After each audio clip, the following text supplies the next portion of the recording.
Hello,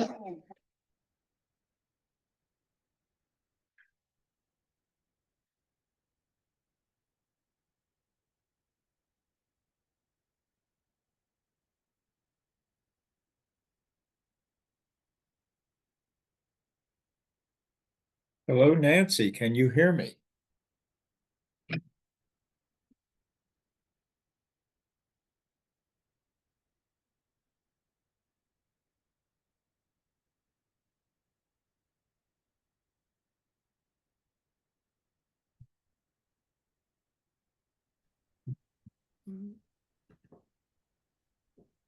Hi, Paul.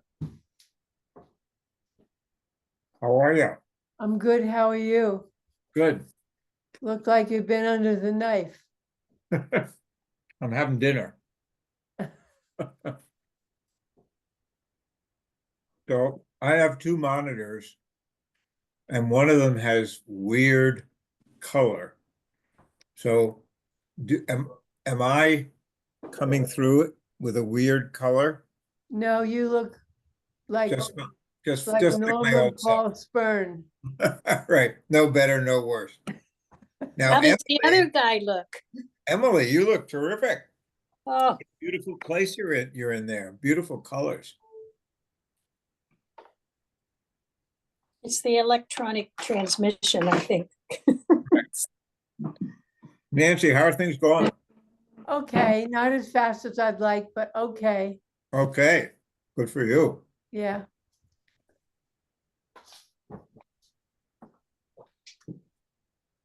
It's so nice to have you with us. I'm so glad to be back. Good enough. Emily, how is this Yes. camera panning around? Is somebody manipulating it? What? The camera is panning around. My camera is? Yeah, it's Oh, moving. that's You too moved, bad. it because moved. I Who dropped moved my it? glasses, so it was, I didn't know why it would pan around. I Is only have somebody one moving it? clean spot in my kitchen that I do just for this, so I'm really discouraged to know it pans around. I thought you might have a cameraman. No, Okay. nope. Nobody here but me. Okay.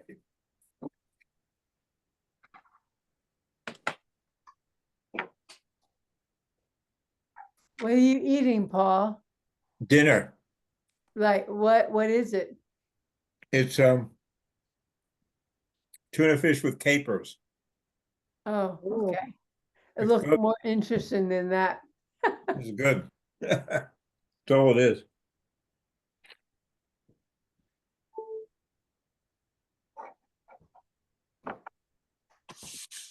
On this wonderful olive bread that is baked at AJ King's in Oh Salem. yeah, everything they bake is great. Wow. They are so good. They are. And the nice thing is you can get it nearby at Whole Foods. You don't have to schlep all the way up to Salem. Oh, I didn't know that. Where do you get it nearby? And Get it in Whole Foods. Ah,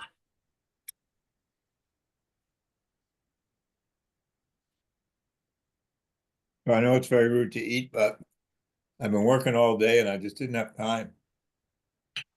that's okay. We're used to never it. rude to eat. Oh. It is, but I apologize. Well, we know you would share with us as soon as they work that out for Exactly. Zoom. That, Maybe I'll just put we a bag already over know. You're my just head and waiting eat for under them it. to put a share button on there. Right.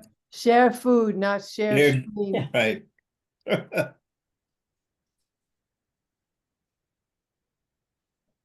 What am I missing? It sounds exciting. Tuna fish with Here's Lynn. capers. Nancy, how are you? I'm good. How are you, Lynn? I'm good, thanks. Emily, it's nice to see you. Thank you. The Oh, boy, lady we in better get a lavender. quorum. What am I, chopped liver? No, You're tuna- Paul tuna with Spurn. capers. But what did you do to your puss? Admit. He's You- ignoring it. I asked him how the other You guy looked. injured yourself. Oh, I I just had asked him bumps. that why he had I been just had coming bumps taken tonight. off my face. Oh, That's all. It's a problem of us white people and the sun. Yeah, I get it. these things just kind of grow up and just never stop. So there we go. There we go. Well, gosh, we have our two FinCom representatives on board. Oh, good that we have Ellen. So, okay. There's Ellen, More. great. We need one more. Come on.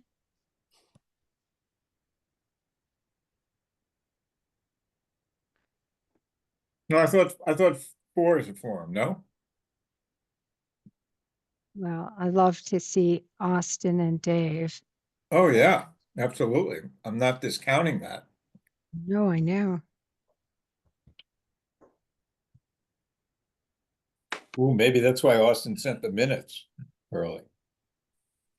Did he? I haven't Yeah, he seen Yeah, he did. did. Yeah. it. Gosh, I've been doing that awful thing called work. Whoa. Oh, work. I know that. Oh, we know that, right, I've heard of Ellen? that. Yep.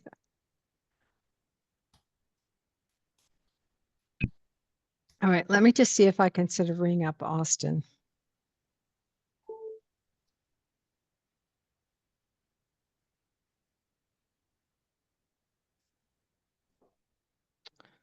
No, I cannot.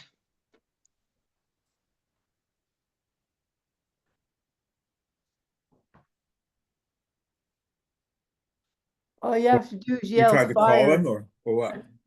I was just seeing if I had his number, but I don't. Oh, I'm sure I have something, Really? somewhere. He's here. Good. Indeed he is. And then we're good. All right.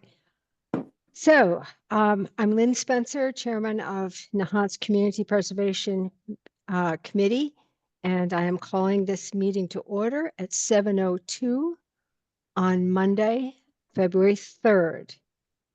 Joining me tonight are committee members Paul Spurn, Nancy Catalmo, Austin Antrim, and Ellen Goldberg. Also representatives from FinCom, Deborah Warren and Barbara Beatty. Oh, good. And then we have another one of our applicants who has joined us. So let us start with minutes.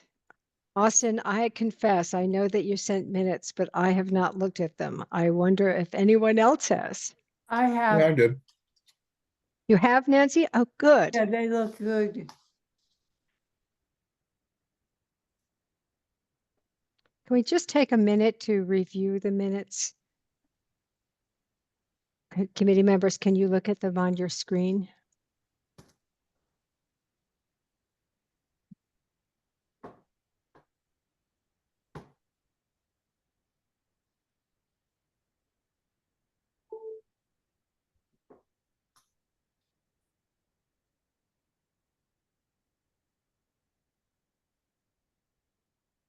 No, that didn't work. Oh, golly. Town Are Hall, you, did you do that? are you seeing the minutes? Yes, Yes. Oh, great. Yeah. You Yeah, sound I did that. surprised, Paul. Yeah, that's What's right. that? You sound surprised. I am. We're pretty excited about this, Nancy. I'm shocked. Actually. Yeah.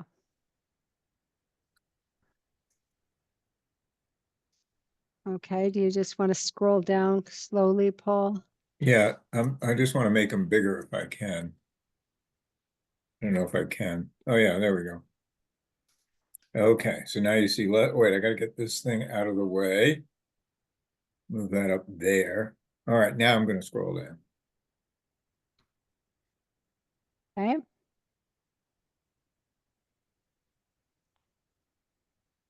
And keep going. All right.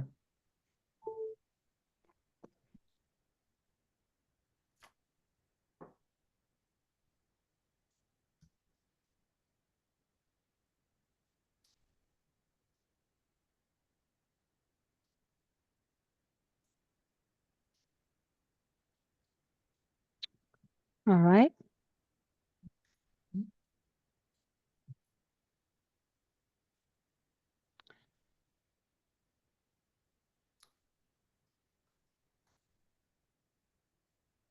I didn't quite understand this, Austin. Question for applicants. Are there alternative funding sources? I don't know what you mean. Where What was can you the, get more dough? yeah, but I mean, what was the context in which that was You brought don't have up? enough money. Yes, I think that Because- was a comment by Lynn after she summarized how much money was being asked of us versus how much we'll have available. Oh, I see. So that we should ask applicants to get more money from somewhere else. Right. Well, in each of the columns, when we had looked at this earlier, we had indeed raised that question, Paul. You know, Yeah, for instance, right. can the life-saving station seek other sources? That's Right. going to be a question. Preview, Okay. Emily. Okay, So I think that's it. okay. Can I ask another question? Have Sure. we looked back at projects to see whether there's unused funds? Oh, Nancy, I don't know if you were able to look at the email that I sent last week, but near the end of the week, I sent an email and I actually attached to it the outstanding grants and the balances. Okay, thanks. I'm sorry I missed it. No, it's a lot. So that's going to be one of the things that we're looking at. Good. I had fun looking at it, I can tell you. There's a lot. All right. This is more comments about the grant application, which were helpful to get. Now we've come to the end. So any comments or edits on the minutes? No, wonderful job, Austin. Looks great. Yeah, let's keep stroking Austin because maybe Yeah. he'll do it again. Absolutely. The man has gifts. And Yes, get even gifts. better. Yes, he does. So if there's no further comments on the minutes, may I hear a motion to accept them? I make a motion to accept them as presented. Thank you, Nancy. Second? Aye, Paul. Okay, all those in favor? Paul, Aye. Nancy, I, Austin, Aye. David, Aye. Oh, hi, Alan, Dave. Aye. chair votes aye. Minutes are accepted with appreciation. And if you could actually send them along to our good friend Diane, we'll be in good stead with our town clerk. Now, Do that. how about minutes for this meeting? Who's willing to take the minutes? I've already started, so I'll continue, Lynn. Thank you, Austin. You're welcome. You're the man, Austin. You are, you are. So tonight we have 3 of our applicants that we'd like to do grant reviews. Last week when I invited them, I sent out their applications to you. The first one that we're discussing was the first grant that was received, and that was from the Nahant Preservation Trust. Emily Potts, its president, is here with us. And thank you, Paul. No, that's the No, housing wait. authority. I'll find Kelly's it. up. Kelly's They going to all be have here the same. next. Yeah, They look I'm the same. suffering That's good. because they're all named the same thing. They all start the same thing. Oh dear. So the tabs don't tell you which one you're looking at, but I got Oh, I it. Here see. it is. Okay, great. Okay. Well, I hope everybody's had a chance to review this, and we're lucky enough to have Emily with us tonight. So Emily, could you just give us a brief what is this application for, and why are you seeking community preservation funds for it? The application is for replacing the cedar roof at the Valley Road School. It's now, no, not the Valley Road School, sorry, the Life Saving Station. It's 25 years old now. It has had repairs from time to time, and in a very vulnerable place as far as weather and getting buffeted about. And it needs replacing. It's pretty straightforward, and there aren't many curves in this one. It's there. And so it's an expensive roof and we need help. And so we came to the CPC. Okay, thank you, Emily. Mhm. Can I ask a technical question? What about cedar shingles and fires? Obviously they're approved for use. But do they contain a retardant or anything? Is there a So, retard? so Emily, would you like me to give you a boost on this question? I wish you would. Yes, thank you. Thank you. Nancy, I think you've raised a great point, because the fires in Los Angeles have demonstrated, the vulnerability of wood materials. Indeed, you can get fire retardant treated wood shingles. The problem with them is that they tend to deteriorate a little bit faster Oh, than not a good, normal not wood good. shingle. More Um, CPC funds. Yeah, more CPC funds. And indeed, a wood shingle roof, which is historically appropriate for this building, um, is an expensive investment. In fact, the roof that is on there now, and I can speak because I was on the committee at the time that the life-saving station came into the town of Nahant in 1999. And the first project done was to replace that roof in 2000. And that's why we kind of know that pretty well. At the time, there was a lot of concern about, why aren't we using a red roof? And what I had shared with Emily is that we now can get pre-dipped red, shingles, which could be used for the roof. And it could be, in fact, go back to the bright red that it used to be when the Coast Guard had the building. They used to have the guys who were working, who are the Coast Guard members, go up and stain that roof. I had that from Morris Poulin, who used to tell me about sending guys up there to stain that roof, which is kind of fun. So that's a long way of saying, Nancy, that yes, we could get fire retardant, but I think probably my professional opinion would be to actually go with the pre-dipped shingle, which will give longer life, quite honestly, than an untreated shingle. Sorry to go on like that. No, thanks. I'm just interested in that. One of the big problems after the fires in LA is all the man-made materials that have now worked their way into ash and then into the soil. Yeah. It's a huge problem. So the more It's a huge chemicals problem. we put on, the worse it gets long-term for the environment. Yep. What So- material's on there now? It's a red cedar shingle. Oh, it is. Well, 25 years is not a very long time for a shingle to last.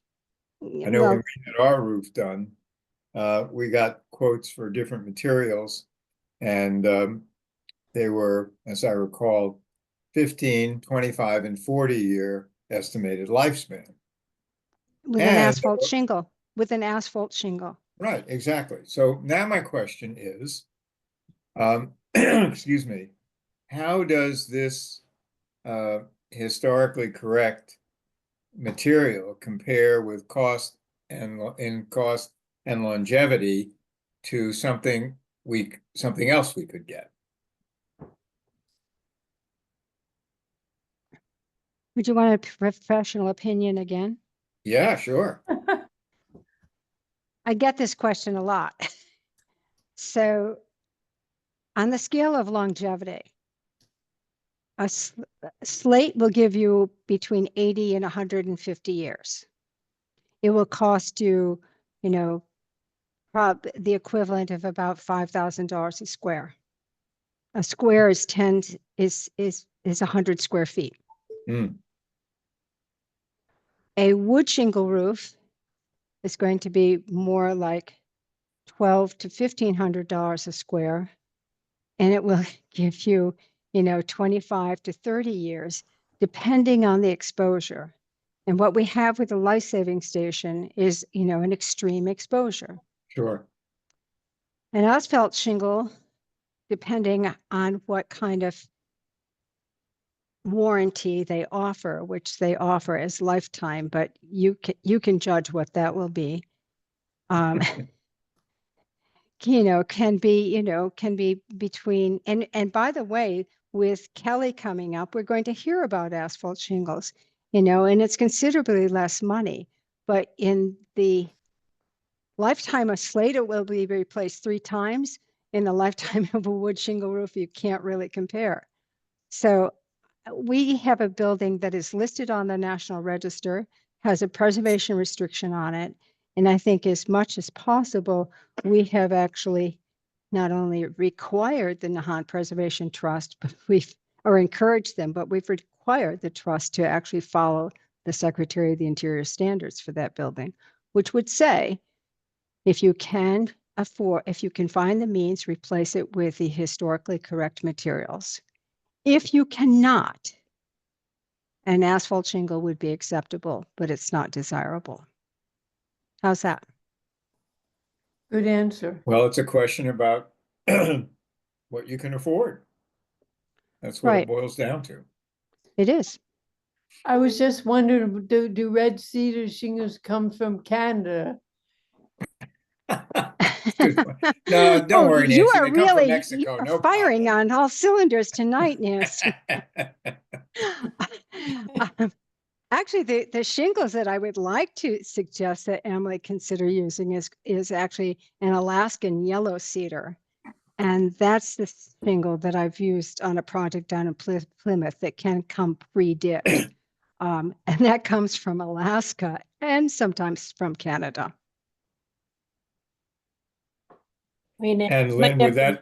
the cost of that be along the lines of Emily's request? Yes.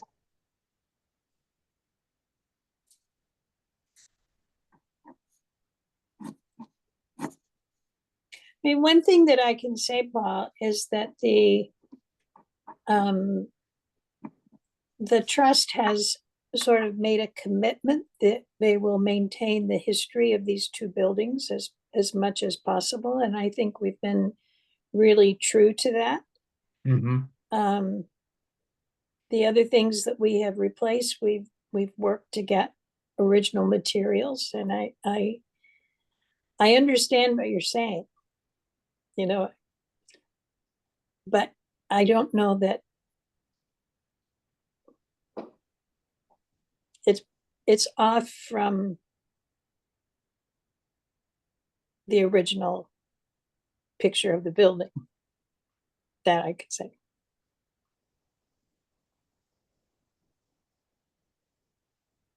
Austin, I'd love to have any of your comments here, because you not only have our fire chief, but you're a North Bennett Street preservation carpentry graduate. So do you have any comments on this discussion?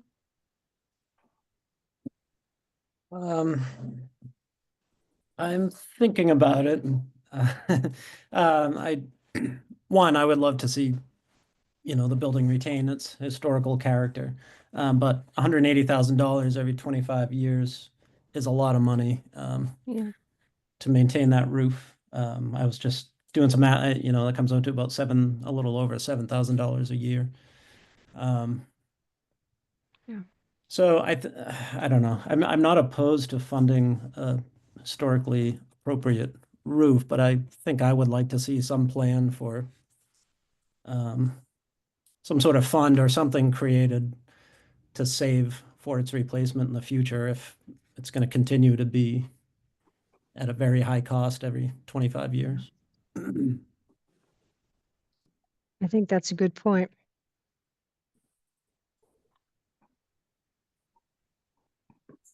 So, and Emily, it would be Yes. that sinking fund cash reserve that's been discussed on several occasions with the trust. I see that you're planning to provide 30%, $30,000 towards this project. Mhm.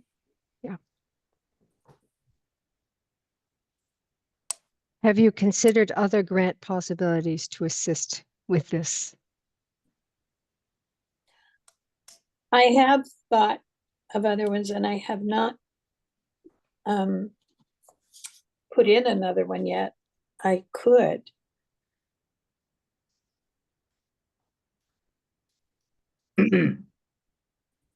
So Emily, would that be the Massachusetts Preservation Projects Fund? We could go that way, yeah. Yes, we could try that. What kind of funding scheme do they have, Lynn? So we've had the benefit of MPPF money in the past on several projects. The most recent one, the most recent one was the Nahant Public Library. Probably 2 years ago or 3 years ago, they got a $50,000 matching grant. Prior to that, the Ellingwood Chapel got a $50,000 matching grant. So these are matching grants. So what could work here is the town meeting approves a match. The applications are due on March 16th, and I say this because my firm probably has 6 of these applications going in right now. You apply March 16th, you would hear about a grant in June. So it's a pretty reasonable, it can pretty reasonably coincide with the CPA match. And while they quote discuss up to $100,000, their pattern for giving is $50,000 to $60,000. But that would, that would take a nice, make a nice contribution to this budget. And then the plans and specifications need to be reviewed and approved. There's a competitive bidding process. The work itself, it would be most likely taking place in the spring of 2026. Emma, do you have a contractor in mind? Well, we have usually relied on Gerard Mm-hmm. O'Dougherty. Uh-huh. And we have that wonderful roofer who has patched it up a couple of times.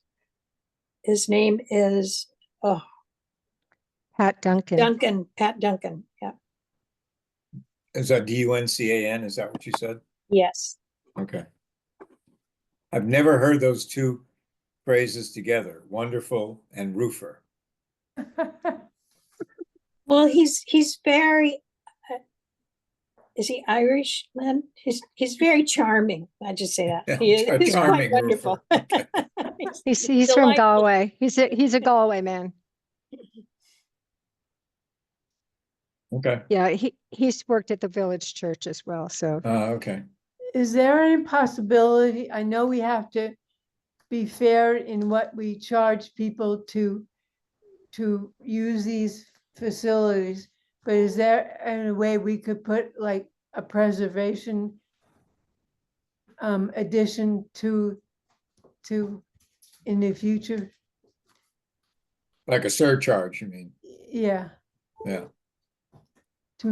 that would make people aware of the fact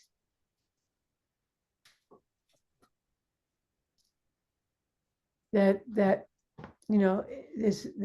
these things just don't regenerate.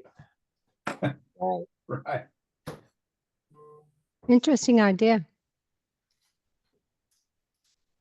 So how would the surcharge work? When you We rent, just charge more money. just- and some of that money gets put aside for future maintenance, repairs, restoration.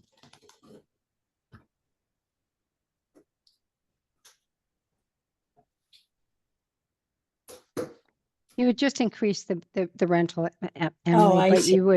but you would actually say, you know, of it, whatever it is, let's just say $50 is set aside for the roof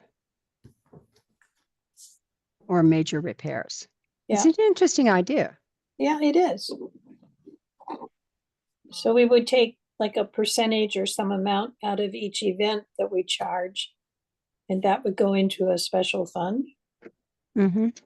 And then that would be paid back to the CPC or No, it's just to do what Austin was suggesting is that you've got a savings roof. account. could do that.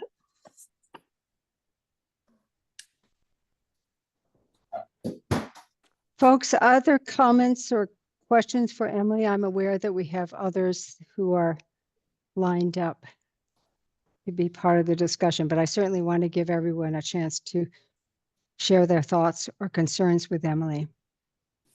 Emily and Lynn, I may have missed it as I was trying to take notes. Was this based on a quote or an estimate? I didn't see it attached here. It was based on an estimate from Jerry O'Dougherty, who, not a hard estimate, what it has a name, an estimate for planning or whatever it's called. It's It's an opinion of cost kind of thing. Because it really hasn't been spec'd per se. Okay. so we Or- have some work to do. Yes. Lynn, in your experience, are there a number of firms in the area that can do this type of roof, or is it pretty limited? Yeah, no, there are. I am, I hate to say it, I have more experience with wood and slate than I do with asphalt. But yes, I could easily suggest probably a half dozen firms that would be qualified for this. And I think Emily and the trust have been consistent in getting competitive prices. It's true they've worked a lot with Jerry O'Dougherty over the last couple of years, but he came onto the project as the low bidder on both the garage as well as the renovation of the station itself. So, but I think you would take it out to various firms. I can give you a couple. Old Mohawk is one. That comes to mind. Gilbert and Becker. What is Crocker that? Architectural. I'm sorry? Something in Becca. Gilbert and Becker. But, you know, it's early days for this now. I think once the funding gets lined up, especially if there's an NPPF grant, I can tell you there'll be, you know, a lot of review. Yeah.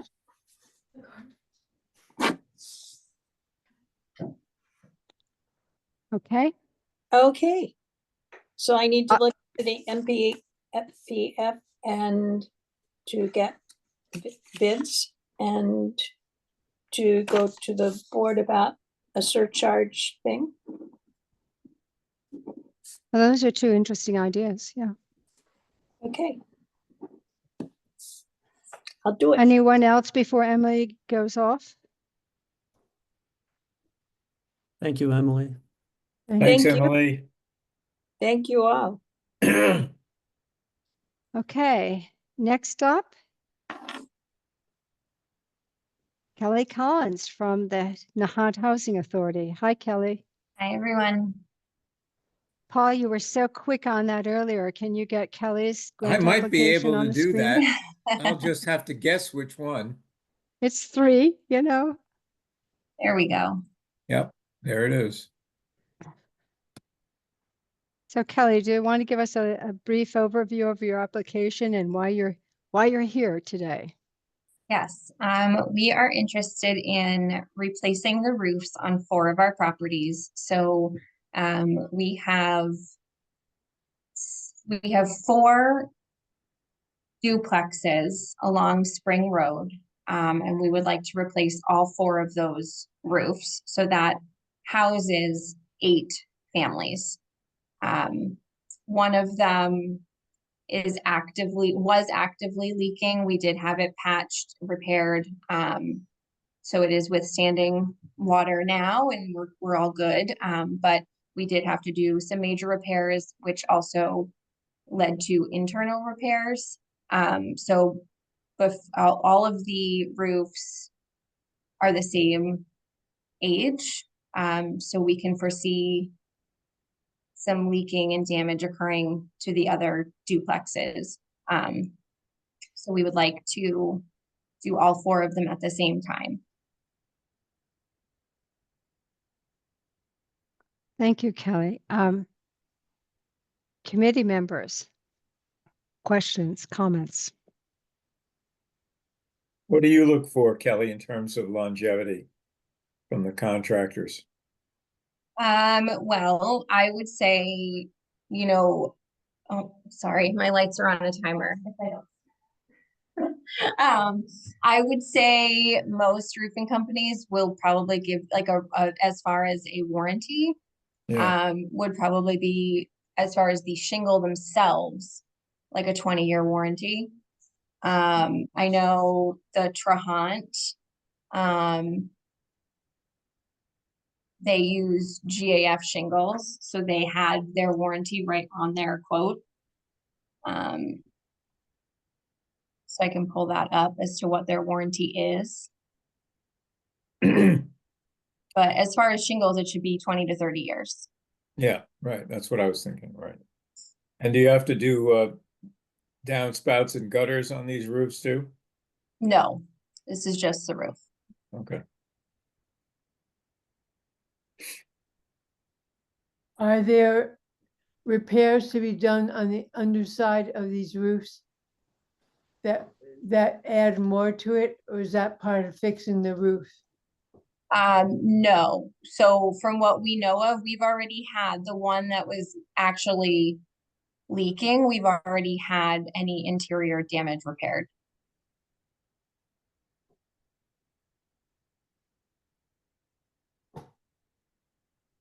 So I have a question, Kelly, Mhm. and it has to do with the issue of maintenance and replacement. What is the housing authorities, what is their position on these major repairs?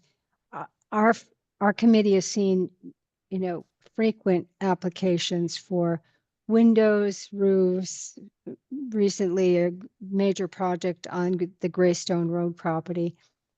How do you handle major improvements Um, if it's not So coming I've to been us? here 6 years. This is my 3rd application, or well, 4th. One did not get approved, but 2 did. So we have a capital improvement plan. We get a certain amount of funding annually for large projects like this. Obviously, our operating budget is very, very limited. So we have a capital improvement plan where we receive a specific amount of money every year to add to our capital improvement plan. This year, we were awarded $86,000 for fiscal year 2028. Oh. Right? So we're booking 5 years out. And on this current fiscal year, our capital improvement plan projects that we recently completed was half of the spindrift roof. We couldn't afford to do the whole thing. We did half for approximately $222,000. We are replacing all of the common area flooring in the spindrift for approximately $111,000. We have 2 vacancies that are beyond our operating budget. So we have a vacancy initiative that we have put in for $92,000. So we are definitely doing, the best we can with the money that the state is providing us. But we don't have, unlimited funds. Like I said, I mean, we're awarded $86,000 annually for these big projects. So we don't have, like, we would have loved to do the whole roof for the spindrift, but we just couldn't afford to. So we just did the half that was actively leaking. we don't have the funds to do it on a state budget.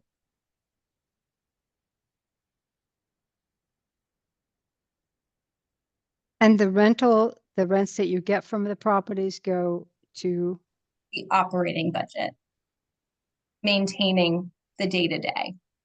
Mhm. So that would Thank you. be, replacing the boiler at Greystone, we just had to do, which was $10,000. We just did that last month. Like that kind of stuff, that's where that money is going. And even a $10,000 expense is, huge to our budget. What Kelly, happened? I really appreciate you seem to have these numbers at your fingertips, and I really appreciate hearing from you on this. Thank you. Try to be Nancy. prepared. Nancy, What happens if you don't get CPC funds? Well, we would have to apply for emergency funding for the one that was leaking, if the leaks continue, obviously. And that's unfortunately what happens. We do annually, we update your capital improvement plan, right? Because now we just finished a project such as the spindrift roof.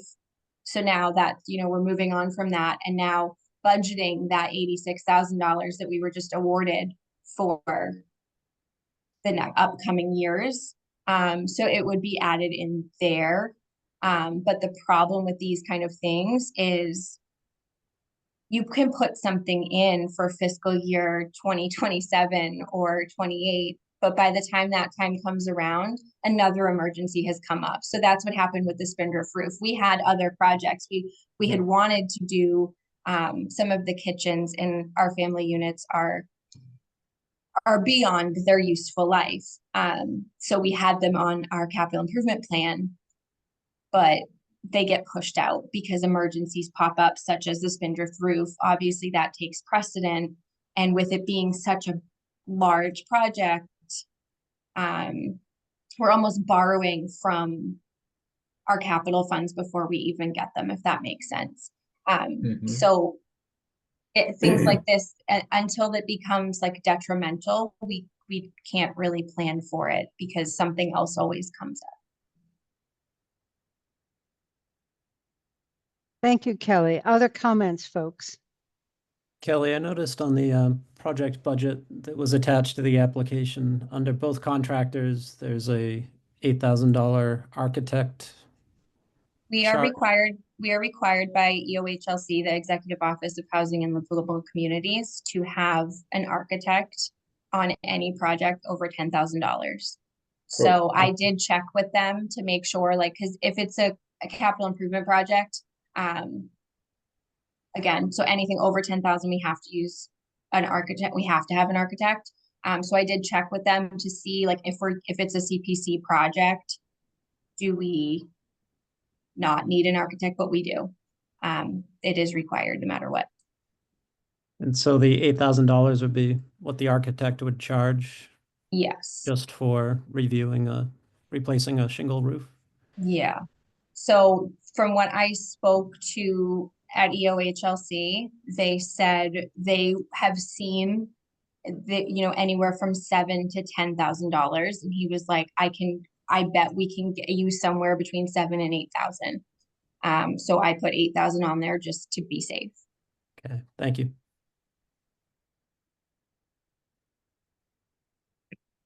And again, it's always the same handful of architects. I mean, right now I have one architect doing 2 different projects. So the budget tends to be pretty standard.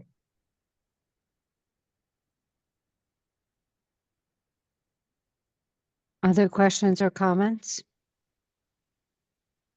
I see Dana has his hand up.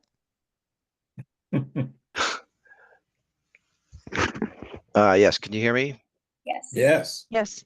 Hi, everybody, thanks. I'm on the Housing Authority Board, and I just wanted to add, thanks, Kelly, for presenting. I want to add a couple comments on the architectural fee, the $8,000. So whether we did one building or if we did 4, the charge would be pretty similar for the Yeah. architectural fee. Yeah. So we're saving a little bit on that by doing 4 buildings at once. Yeah. And, we're pretty confident that the people that live in those buildings are gonna benefit directly from, having these roofs replaced. They are past their useful life, and we we ask, that the committee support the grant application, and thanks for listening to it. That's all I had to say. Thank you. Okay. Well, you're up next, Dana, so stay with us. Don't go far. All right. Don't go far. Okay. Anyone else from our committee or actually our FinCom members or the public who is attending? I don't see any questions in the chat. But before we let Kelly go, Kelly, just one last question. Do you happen to know the age of the existing roofs on those 4 buildings? I looked and I couldn't find anything exact, but from what I could find, it said roughly 26 years old. Okay, thank you. But I don't want to, the accuracy of the website that the state uses for that is definitely not accurate. So take that with a grain of salt. Understood. Thank you. but it's ironic that we are looking at 2 different roofs, both about 26 years old, one asphalt and one wood. So it's kind of like, well, that's interesting. Anyone else for Kelly before we go on to the Veterans Park Just out of flagpoles? curiosity, Kelly, why was the Spindrift roof so expensive? Is it that much larger? It's a flat roof. Spindrift. That was the reason? Okay, Yeah, and it's a flat rubber roof. totally different materials. Yeah, Oh, and right. again, it's much larger. It's a much larger property. Okay. So, Paul, Yeah. so one of the things with that roof was that there was some rot underneath it, so I had to strip it all the way down Oh, and put plywood in, and they Edge it also had a problem properly. with the drains. okay. So the cost went up, and we had a big rainstorm, and a couple of the apartments got damaged due to the roof construction. Okay.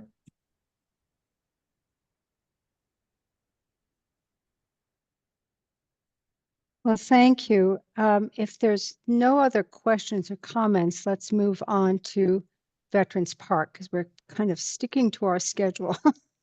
Thank you, guys. Thank Oh, you. thank you, Kelly. Thank you. We'll be in touch. So with that, I'd like to turn this over to Dana, and I do see that John Lazar has joined us. But this is to discuss the Veterans Park application for adding 2 flagpoles to the commemorative area. Okay, well, thanks to the Community Preservation Committee. We appreciate your accepting our grant application. I know it hasn't been approved yet, but thanks for listening to us. And this project came about because we've all heard about the Space Force. The Space Force is, you know, it's a new It looks like you're recruiting for them, Dana, from your background. not yet, Paul. So there's an extra military service. So there are currently 7 flagpoles in a circle of flags in Veterans Park. And for those that don't know, that's the park that right after, well, it's right near the beach parking lot, Short Beach, and it's kind of at the entrance to town. And then we have community events there for Veterans Day and for Memorial Day, and there are other events there. It's kind of open space / recreation space. And we wanted to update there's a circle of flags there. And we wanted to update the circle of flags from 7 to 9 flagpoles, which would then accommodate the Space Force and the Merchant Marine, and then the other military services, and also the American flag, as well as the state of Massachusetts flag. So we could display all the flags there. Right now they're down for the winter, but the flagpoles are there, and there's space where it would be symmetrical to add 2 more flagpoles. I've got an estimate from Liberty Flagpole of roughly $6,243 for 2 flagpoles that are similar to what's there now. And I've also had a couple of estimates of installing flagpole, roughly $1,500 per flagpole. So that brings us the estimate at $9,243 that we're requesting from grant application. And I'm also a member of the American Legion, so we would also try to participate at some level in case it went over that, so that financially the Legion can help out. I don't have a vote yet on that, so I can't really commit. Okay. So that's it's basically it, and certainly open to questions from the committee. Unless John Lazar wants to say something about it. Well, thanks, Dana. I'm the veterans agent in the town, as most of you folks know. And I Sorry, have John, what is a veterans agent? I'm not, no, I don't know what that means. Oh, I'm the man who meets with and helps any resident of Nahant who's a veteran in regards to health care, housing, medical benefits, etc., as well as us widows and spouses from deceased veterans. Mhm. So in many communities, you may have seen these type of veteran memorials and parks. They're very common in many communities, and they're quite extravagant and suitable for the sacrifices that their residents have made while while they were in the service. Approximately, I meant to look it up today, and I forgot. I've been so busy. Around 1979, some volunteers from the Nahant community, led by General Richie Lombard, um, designed and appropriated the various resources through donations and otherwise. We'll leave it at that. And built a veterans park. I know, to me personally, driving into town when I come in, that it's heartwarming to see that it's a very prominent park area that most people coming into town, going to the beaches or business, can see. And it's a recognition of town's tradition of staying loyal to combat all veterans ever since the Civil War. And it needs some updating. And thankfully, Dana, who has been taking care of a lot of the flags in the town, um, brought to our attention that Space Force is a new military division. And unfortunately, we only had so many flagpoles, and one of them had the Merchant Marines flag, which is an outstanding unit back in World War II that perhaps allowed us to win that war. Um, Unfortunately, it's not a military. Uh, After the World War II, it was decommissioned, and it's not really a military organization.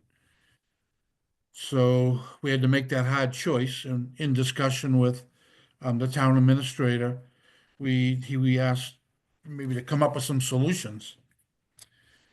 So temporarily, we moved the Merchant Marine flag down to the wharf after speaking with some of the administrators down there. and they were certainly happy to do it. Mr. Manning kind of led that operation as well, help us. And we also discussed with the TA that maybe we need another flagpole. And that was Dana's cue to look into, investigate, and research the possibility of these flags. And the concept is admirable, and it's we perceive it as a solid boost for just demonstrating again Nahant's tradition of showing their appreciation for veterans. So as a town agent of the town and the veterans who live in town, all 180 of them, we totally endorse this concept. So thank you, Dana, for doing that. We're happy to support you in this venture. Yes, thanks, John. One more comment too, on the Merchant Marine. There are active, well, not active, but there are veterans that live in town that are veterans of the Merchant Marine, and they officially got veteran status in the 1980s. So the Merchant Marine is a valid veterans. Whoever serves there when they're activated for a war would be qualified as veterans. So um, it's in a gray area of a military service department, but it's certainly, we have people in town that are part of the Merchant Marine, and we want to keep the flag there if we can. And just because of the symmetry and the design of the circle of flags, we would need to put two different flag poles up there to make it even in the circle. So that's kind of the idea of getting two flag poles. And just wanted to add that additional comment for the committee. Thank you. Well, thank you, and thank you, John.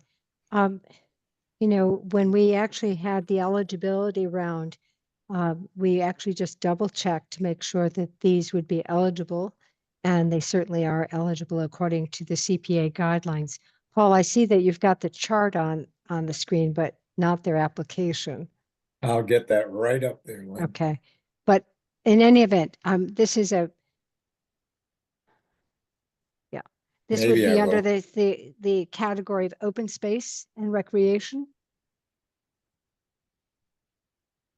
And I want to invite members of our committee to offer any comments or ask any questions.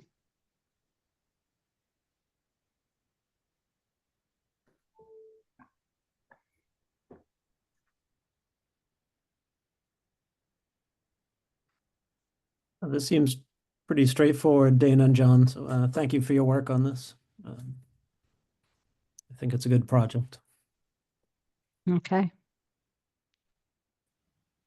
So it's $3,100 for the materials for each pole and $1,500 to install each pole. Is that right?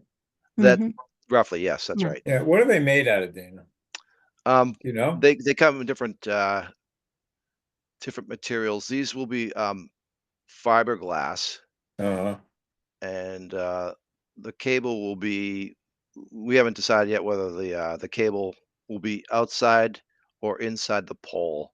Oh. What's there now is on the inside, but it becomes a problem if the rope gets old. It's harder to replace, so the maintenance of them is a little more expensive. So I think we're aiming at putting the cable or rope on the flagpole on the outside and have a standard cleat on the bottom, which is really easy to fix. Mhm. So And can you put more than one flag on each flagpole, or a flag and pennants, or? yeah, you can. You can. That can be done.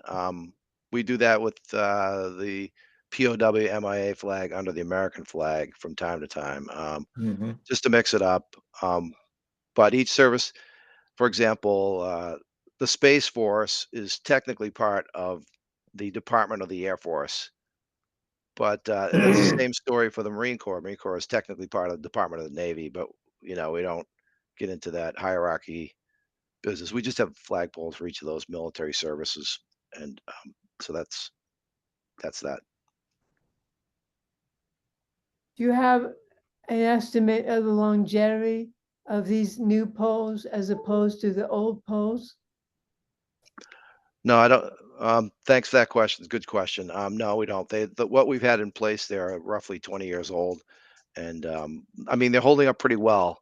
But it's a tough environment, just like we've talked about with the roof at the life saving station, and um, during the winter we take down the service department flags just because they take a beating in the weather, and we'll put them up in the spring though, so that we get full use of the poles. And it's a short answer. No, we don't have an estimate on that, but what we have in place is lasted roughly 20 years, and there's still some service life left in those flagpoles. So we expect something about the same. Thank you. Any other questions, folks?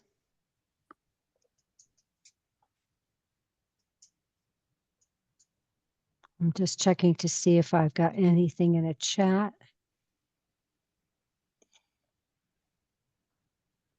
I don't see anything popping up. So I think with that, unless there's any other comments, we'll say thank you to Dana and John for joining us tonight. Thank you for your thoughtful and complete application. And we'll be continuing our review. Thanks, Madam Chairman and Chairwoman, and everybody else on the committee.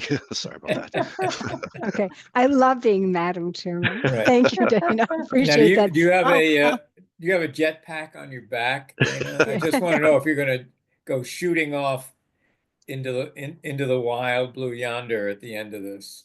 Yeah, well, I'm gonna. I'm looking across the street at his house and I see nothing happening right now, but Well, I'll work on that grant application for next year for a jetpack. Okay. Yeah, okay, right. great. Good Thank you. idea.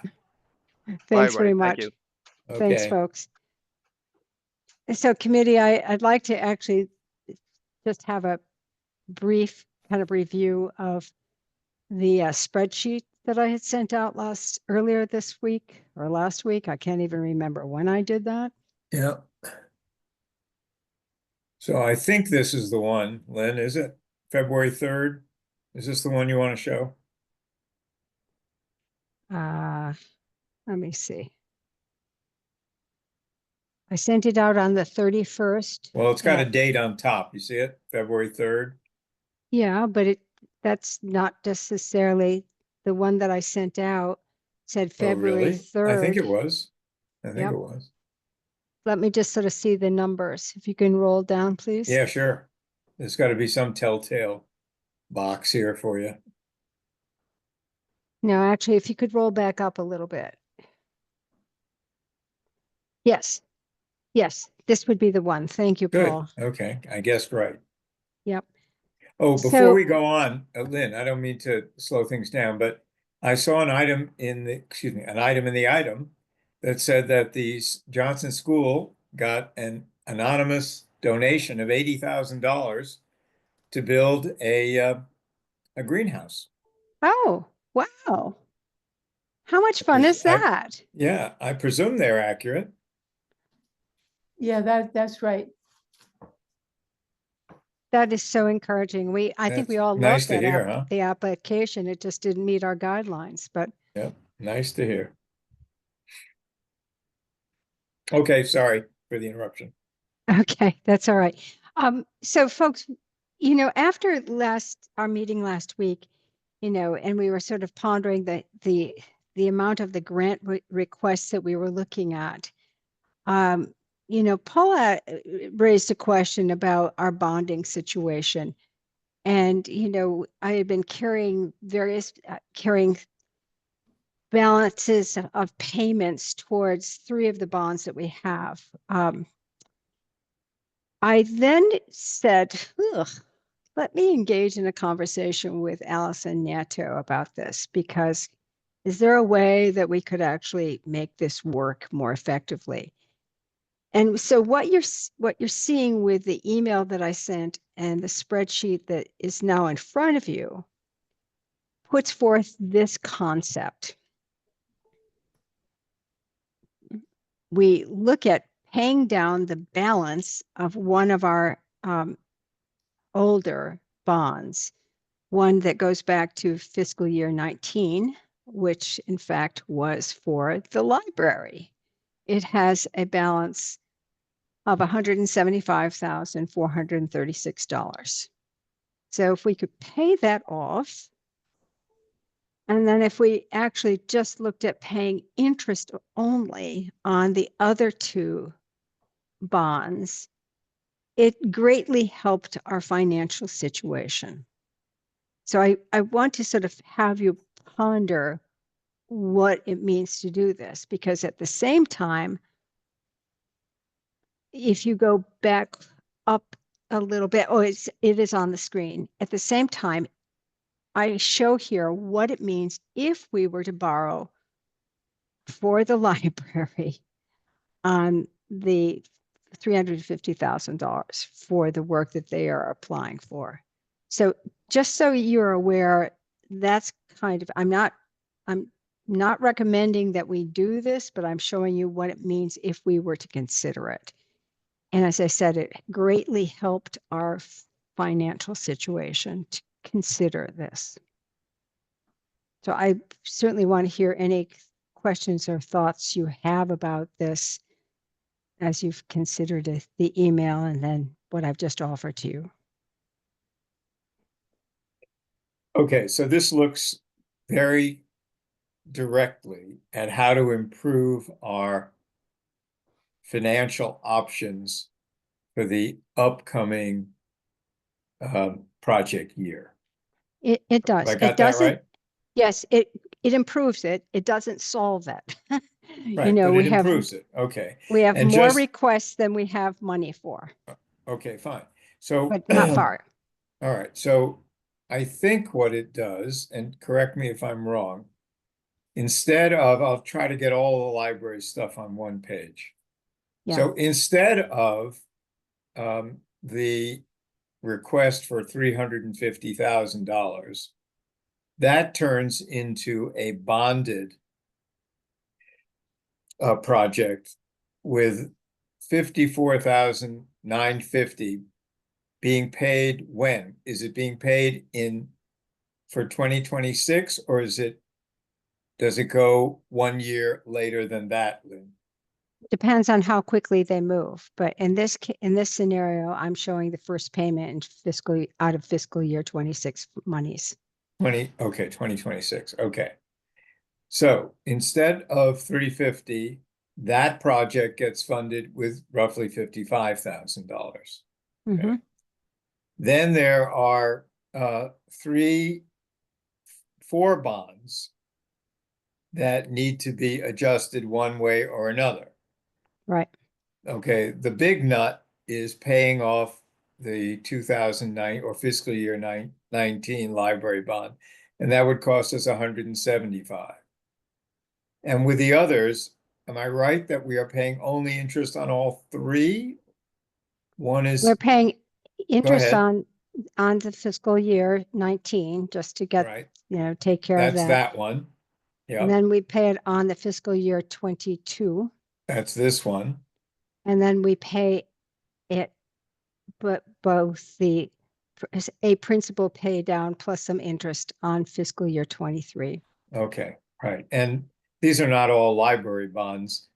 2 of them were, but 2 of them funded other projects in town. Just, it's easy to think of them as library bonds, but it's not entirely fair. Okay. Well, I will tell you the most of the money was for the Yeah, library. right, exactly. But so that's the exchange. So instead of 350, you got 55 to pay, and 8 and 175 and 6 and 30. And I can't do math like that in my head, but you've probably done I have done it. it. But I haven't, this gives you a scenario. This does Yeah, not right, solve the problem. right. And I don't want to actually do anything other than to say this is a way of considering it.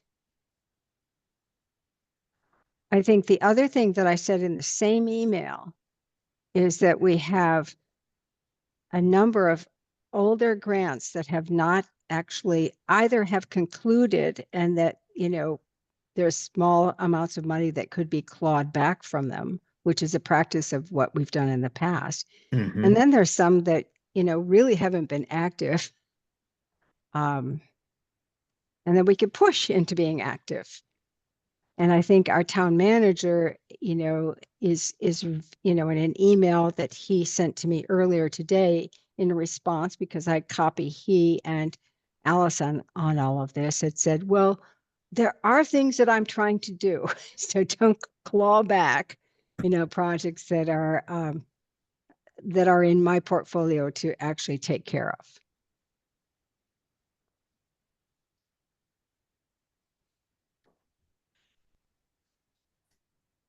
Has all the money that's been allocated in various ways to the library been used? Or is there any clawback potentials there? There's a little bit, Nancy. There's on one of those spreadsheets, there's about $27,000 that could be clawed back. And quite honestly, I think it makes sense to look at clawing it back and just replenishing the pool, quite honestly.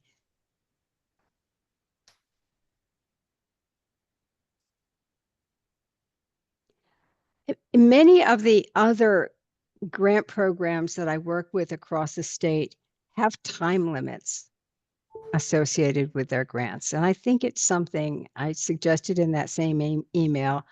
I think it's a policy that we should actually start looking at. Didn't we do that in the past? Didn't we say like 18 months or something? It had to be spent or begun?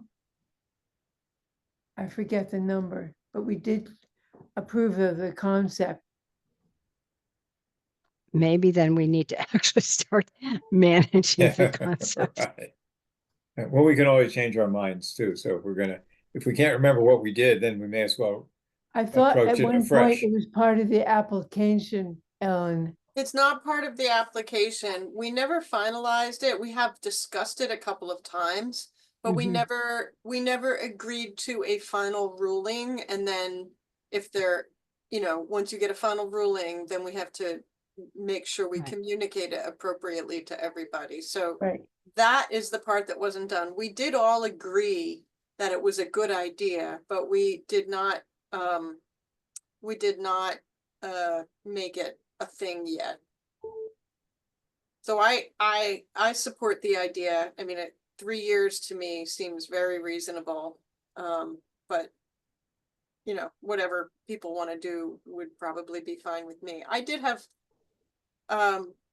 I didn't know, Lynn, if you were entertaining questions about the financial scenarios now, or if you wanted to save that for another discussion.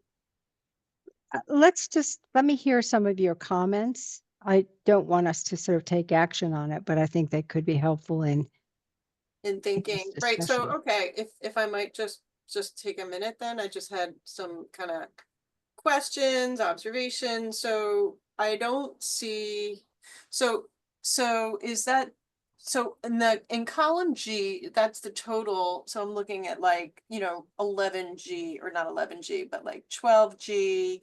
So what is I guess what's my questions, what's the balance on those bonds totally? Because what you're showing there is the 8264, the 6058, that's the interest payment, right? Yes, and and for fiscal year 19, Yeah. as well as 22, it's interest only. So interest only, is that what we've been paying, or is that what is a possible scenario for us? It depends on the year, Ellen, but this is a number that Allison gave me as the interest that would be owed on those for If we out of decided fiscal to year go interest 26. only. So the question is, what is so that would be like the minimum payment due, right? But then you're Yep. still accruing. So, and your balance is still there. So do you have access to the balances of those bonds, just so we know what we owe and what the future holds? Let me ask for that. Off the Okay. top of my head, I don't. I feel that would be helpful insight. And then a hybrid scenario, I'll just throw it out there, is because I always perhaps this is my own personal worry, but interest only payments have always made me anxious. I always want to pay more than the interest only, because after 10 years paid interest, you still have your big payment at the end. So I'm sure that's common sense, but so, depending on the cash flow needs of the grant presentations that we have in front of us, you could look at interest only, you could also look at interest plus some principal paid down, right? So there's some options to keep it moving depending on what those balances are and when they're due. It's true, and that's what I'm actually showing with fiscal year 19. Here's what it would mean to pay it off now, $175,000. Right. If you looked at the attachment that I gave you, which was from Allison for the borrowing on the $350,000, you will see that there's a cost of money there. Right, You know, so for exactly. $350,000, we're going to end up spending $455,000 if we don't sort of pay it down. Right, You know, we can pay it down earlier, but that's the cost of a 10-year bond. right. So it does make sense to try to actually pay off more of the balance. I was just trying to show you what it meant to be skinny this year, because we Yeah. have a serious kind of request from the library. We have a portion of that building that is, showing water on the inside. In your professional opinion and your years of historically managing this committee and the projects, what do you think? So in part, like I'm thinking, okay, well, so we could potentially be skinny this year, as that's one scenario. I get it. Yeah. But partly it's because we haven't gotten as much of a match, for example. Like, That's right. where do you think we are in the cycle? Like, is this going to be just a tight year, and then maybe next year, the year after, we're maybe back on the upswing? And I just hate to put us in a situation where it's just always tighter and tighter. That's all. Cash flow. Yeah, no, I hear you. That's why I think in part we need to actually make sure our grants are actually spent in a timely fashion. Because what happens is that when things sort of get spread out over time, they end up costing more in the end. So I think our policy should actually be pushed into effect.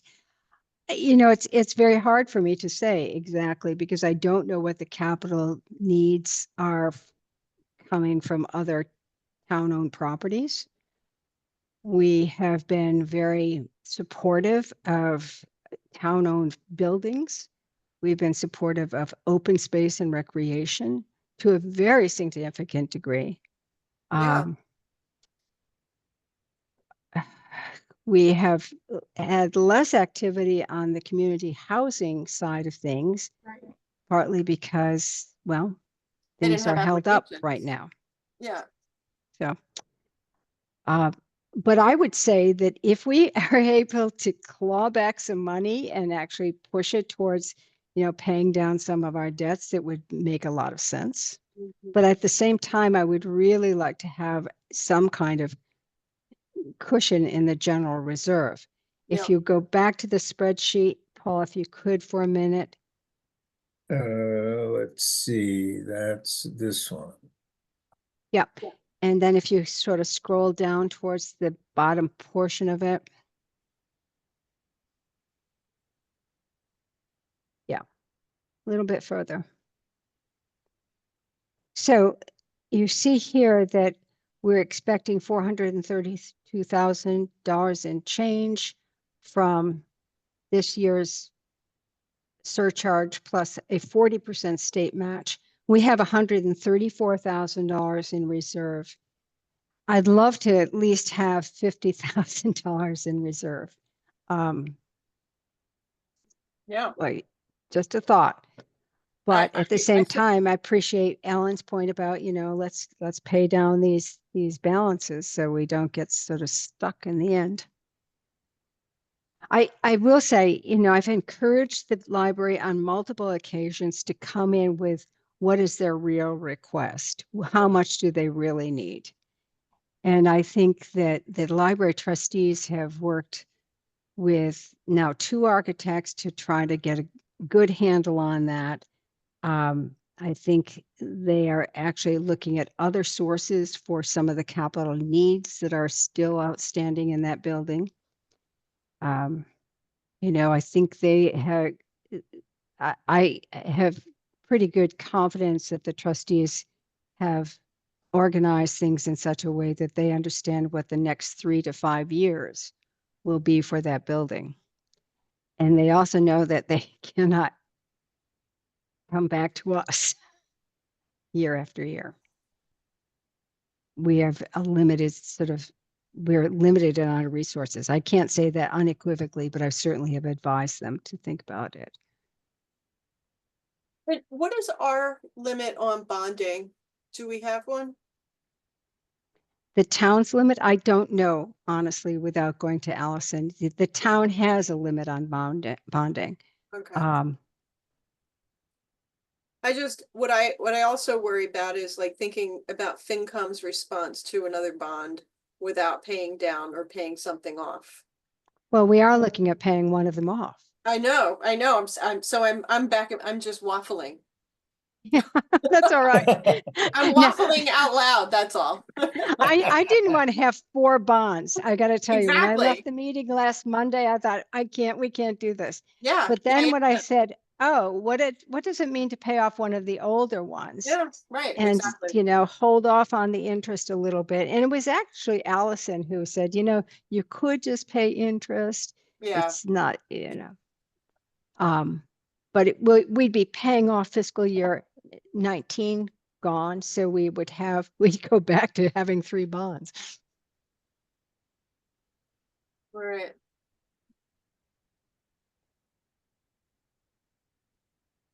It seemed like every year we sort of look at what comes up and we pay what we think we have to do, or else it's going to be like a disaster or something. But we never say, well, historic preservation should get some percentage and open space should get some percentage. Yeah, I hear you. I mean, we're obligated by statute to put 10% to each of those categories. But, I look back a few years ago when we had, the tennis court project, and a number of other projects related to open space and recreation. So I suppose I could give you, I suppose it would be interesting to sort of diagram how our expenditures have been made Yeah. over the years, but that's probably beyond my capability.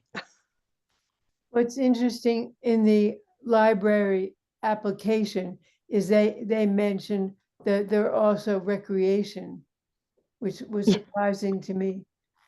Yes, I thought it was perhaps a little bit of a reach, but anyway. But we will be talking next week with the library, with we'll be looking at Bailey's Hill Phase 2, and then next to the library, we're looking at improvements to the playground there. Right.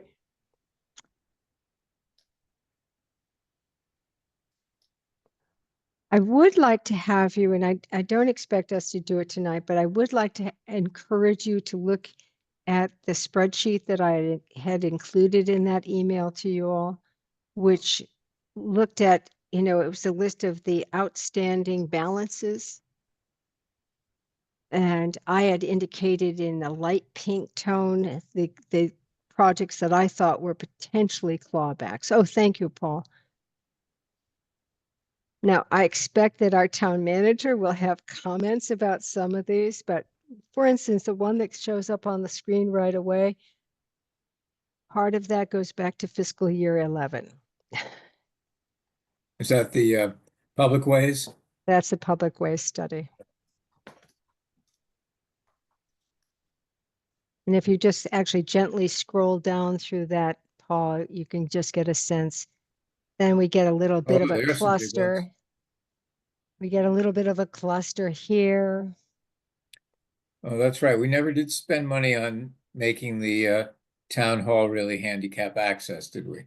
But that's an active project that actually is actively in design. I know the Historical Commission will be asked to look at another version of that. So I didn't highlight that in pink Got it. What's in yellow stays in. Okay. But I'd really like to clean up some of these. And quite honestly, there's some that I don't fully understand.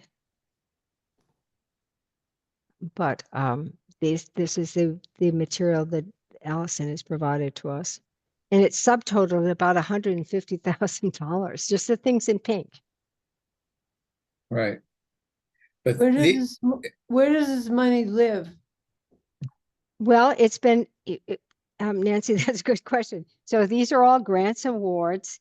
And what you see in the column called fiscal year 25, and some of the other ones is what has been actually paid out of those grants. So what's left in the last column is the balance left in those grants.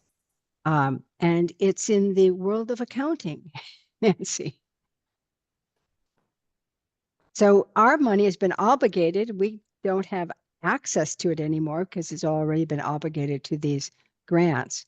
But if the grants aren't active or there's an outstanding balance, we can actually pull that money back into the general reserve. And that's the big concept here.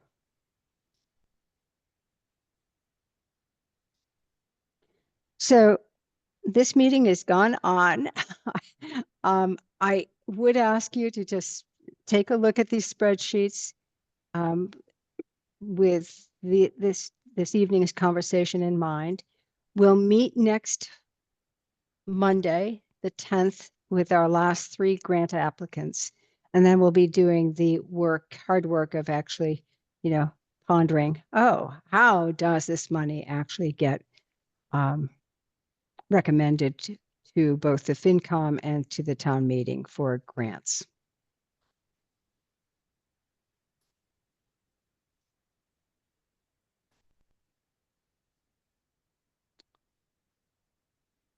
So with that, any other questions or comments from those in the room?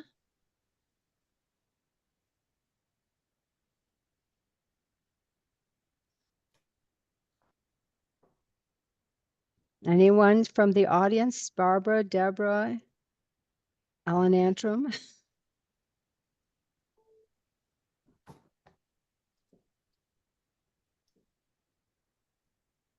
What is our timeline when we have to make this decision by? We need to be able to get to FinCom by the end of March, by the second week of March. Okay. I'd like to be able to be in front of them earlier if possible. And I think that we can do it, quite honestly.